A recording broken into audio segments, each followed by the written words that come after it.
માતાજીને પ્રગટ કરવા માટે 5 વર્ષની બાળકીને ગળું કાપીને બલિ ચડાવી દેવામાં આવી અને માતાજી પ્રગટ થઈ ગઈ। નમસ્કાર મિત્રો, વિડીયોમાં તમારું સ્વાગત છે। મિત્રો, આવી વાતો તમે પહેલી વાર સાંભળતા હશો અને તમને નવાઈ પણ લાગશે। ભાઈ, કોઈની બલિ ચડાવવાથી શું માતાજી પ્રગટ થઈ જતી હોય છે? હા, થાય છે ને। જી હા મિત્રો, નવાઈ લાગી ને આ વાતને?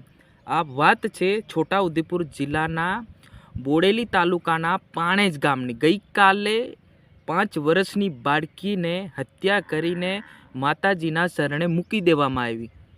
નમસ્કાર મિત્રો, વિડીયોમાં તમારું સ્વાગત છે। હું તો તમારો દોસ્ત શૈલેષ બિલ। મિત્રો વિડીયોને છેલ્લે સુધી જોજો અને ચેનલ પર નવા આવ્યા હોય તો ચેનલને સબસ્ક્રાઈબ કરી નાખજો। મિત્રો, આજે આપણે વાત કરવા જઈ રહ્યા છે છોટાઉદેપુર જિલ્લાના બોડેલી તાલુકાના પાણેજ ગામમાં એક નાની બાળકીની બલિ ચડાવી દેવામાં આવી અને સાથે સાથે જે બાળકીનો 1.5 વર્ષનો ભાઈ હતો એને પણ બલિ ચડાવવા માટે પકડવા ગયો હતો। એટલે કે તાંત્રિક વિધિ કરીને એક ભુવાએ 5 વર્ષની બાળકીને બલિ ચડી દેવામાં આવી અને સાથે સાથે એટલું જ નહીં પણ એ જે બાળકીના જે ભાઈ હતા, નાના ભાઈ 1.5 વર્ષના, એ ભાઈને પણ પકડવા દડી ગયા હતા। પરંતુ આ આજુબાજુ જે લોકો હતા, સ્થાનિક લોકો હતા, એ જોઈ ગયા અને તાત્કાલિક પોલીસને ફોન કરીને આ તાંત્રિક ભુવાને પોલીસના હવાલે કરી દેવામાં આવ્યા।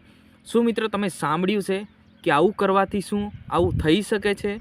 મિત્રો, વાત કરવામાં આવે તો અત્યારે જે આખા ગુજરાતની અંદર ચમચાર મચી ગયો છે અને ખુદ ત્યાં ધારાસભ્ય તેમજ સાંસદ સાહેબ આવીને પણ ત્યાં આંસુ વહાડી રહ્યા છે, એટલે કે રડી રહ્યા છે કે આ ઘટના જેવી છે। મિત્રો, હું તો કોઈ દિવસ આવું સાંભળ્યું નથી।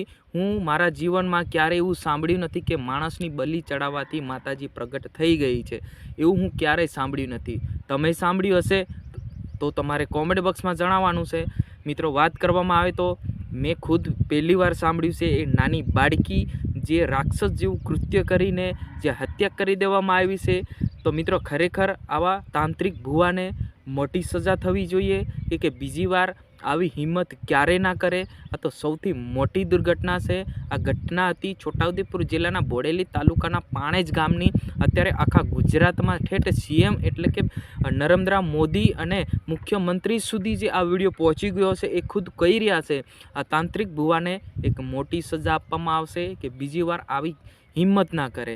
ખરેખર મિત્રો, આ નાનકડી દીકરી, જે ફૂલ જેવી દીકરી હતી, એને હત્યા કરી દેવામાં આવી અને બલિ ચડાવી દેવામાં આવી। પછી જ્યાં મંદિર હતો ત્યાં એ જે દીકરીના જે રક્ત હતા, ખૂન હતા, એ ત્યાં ટીપા પાડવામાં આવ્યા। તો ખરેખર મિત્રો, આ ખૂબ જ એટલે ખૂબ જ નિંદનીય કહી શકાય, ખૂબ જ ગંભીર એટલે કે ખૂબ મોટી દુર્ઘટના છે। જી હા મિત્રો, આ ઘટના હતી ગઈકાલે લગભગ 8 વાગ્યાની આજુબાજુ બની છે।